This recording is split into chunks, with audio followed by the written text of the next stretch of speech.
ამ დრომდე კლინიკა ფერომედის რეანიმაციულ განყოფილებაში რჩება ზესტაფონი ქუთაისის გზაზე მომხდარი ავტოავარიის დროს დაშავებული ტურისტი.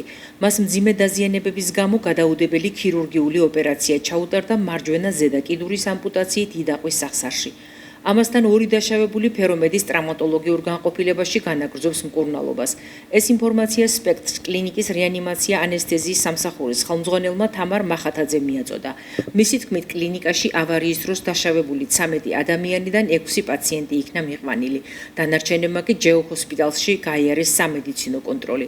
არსებული ინფორმაციით დაშავებულები ტურისტები იყვნენ და თბილისიდან დასავლეთის მიმართულებით გადაადგილდებოდნენ. შემთხვევა სოფელ არგვეთასთან 26 ივლისს მოხდა. ავტობუსი გზიდან გადავარდა. მიზეზი უცნობია. მომხდართან დაკავშირებით გამოძიება მიმდინარეობს. შინ იყო დიდი ავტოავარია, ავტობუსი გზავრებით დატვირთული გადაბრუნდა.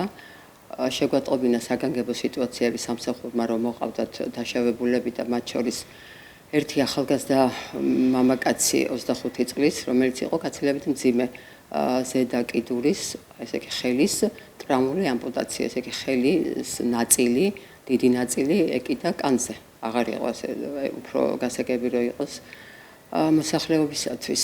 რა თქმა უნდა, დავხვდით ბრიგადა ემერჯენსის განყოფილებაში მობილიზებულები, მივიღეთ პირველ რიგში ეს მძიმე ავადმყოფი, შესაბამისად მცირე დროში მოვახდინეთ პირველადი კვლევები და ამოვიყვანეთ საოპერაციო ბლოკში. გარდა ამ ახალგაზრდა მამაკაცისა მოყვანილი იქნა კიდევ 5 დაშავებული, ამათგან 2-ს ჰქონდა ქალს და კაცს წელის მალების განივი მორჩების მოტეხილობა, რომლებიც ახლა აგრძელებენ მკურნალობას ტრaumatოლოგიურ განყოფილებაში. 3 ავადმყოფი შედარებით მსუბუქად იყო დაშავებული და გაეწერა.